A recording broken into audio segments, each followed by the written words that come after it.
नया फिर दिन हुआ,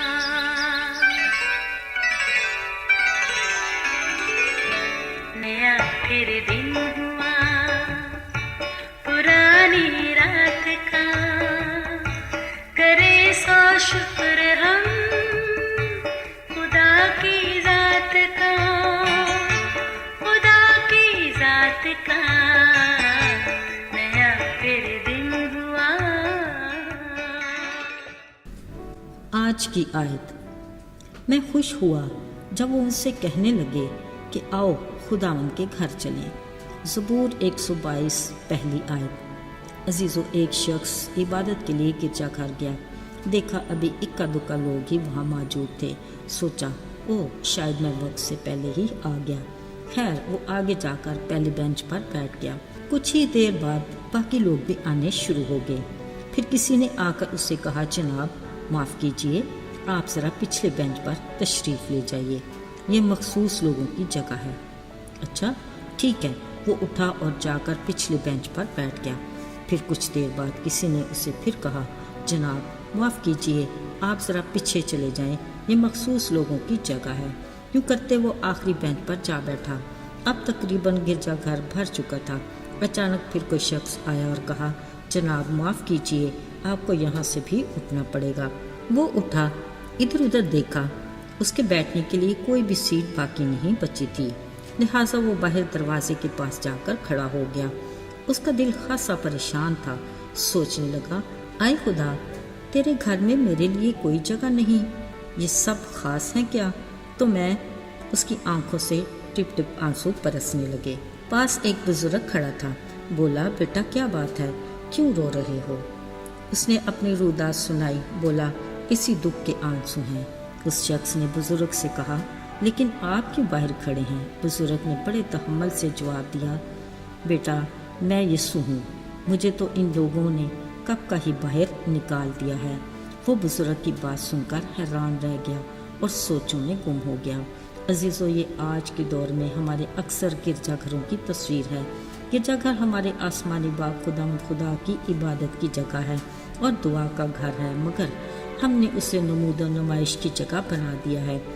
अजीज़ों, सच कड़वा तो है, मगर हकीकत यही है। अक्सर गिरजाघरों में सामने के कुछ बेंच कुछ खास लोगों के लिए मखसूस होते हैं, जो अक्सर आम लोगों को पता होता है, इसलिए कोई उन पर बैठने की जिसारत नहीं करता।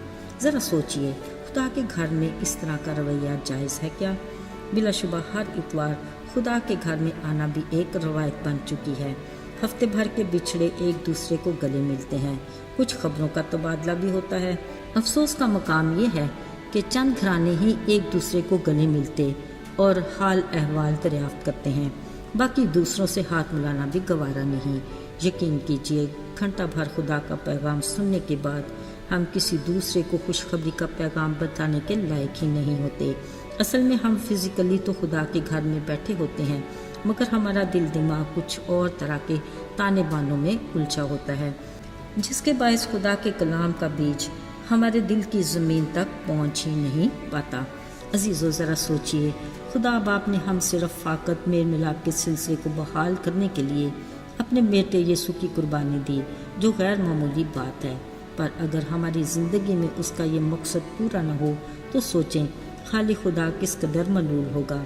ज़रा सोचें, कोरोना की आफत का वो साल जिसमें गिरजाघरों पर ताले लग गए थे। सच कहें, क्या हम खुश थे? नहीं ना। इसलिए अजीज़ों, गिरजाघर को खुदा बाप की इबादत और दुआ का घर ही रहने दें, उसे डाकुओं की खोर ना बनाएं। ऐसा ना हो कि उसका कोड़ा किसी और सूरत में हम पर बरस पड़े। खुदा के कलाम में लिखा है, इब्तदाई कलीसियाएं रसूलों से तालीम पाते, आपस में रफाकत रखते और दुआ में मशगूल रहते और एक दूसरे की एहतियाज रफा किया करते थे। एक दूसरे की गवाही के बायस लोग ईमान लाकर ईमानदारों की जमात में शामिल होते और यूं रोज़ बरोज़ खुदा का बदन तरक्की करता रहा। ज़रा सोचें, क्या आज के दौर में हमारी कलीसियाओं में इस तरह की खसूसियात पाई जाती हैं या कुछ कमी सी है? अगर ऐसा है तो खुदा का कलाम हमें खबरदार करता है। दाऊद नबी ने अपने ज़बूर में मिलकर खुदा के घर जाने की खुशी को यूं बयान किया और कहा, मैं खुश हुआ جب انہوں نے مجھے کہا کہ آؤ خداوند کے گھر چلیں۔ عزیزو، آئیے ہم بھی یہ الفاظ گنگناتے ہوئے خدا کے گھر چلیں کہ یہی ہے دن جو خداوند کا ہے، ہم ہوں گے شاد اور خوشی کریں گے۔ آئیے دعا کریں۔ اے مہربان رحیم باپ، ہم تیرے بے انتہا شکر گزار ہیں کہ تو نے اپنے بیٹے یسوع مسیح کے کفارے کے ذریعے گناہ کی غلامی سے ہمیں آزادی دی اور اپنے فرزند بنا کر باپ کہنے کا حق دیا۔ ہمیں اس رشتے میں مضبوطی سے جوڑے رکھ اور توفیق عطا کر کہ ہم دوسروں کو بھی تیرے گھرانے میں شامل کر کے تیرے گھر آنے کا وسیلہ بنیں۔ یسوع کے بابرکت اور مبارک نام سے مانگتے ہیں، آمین۔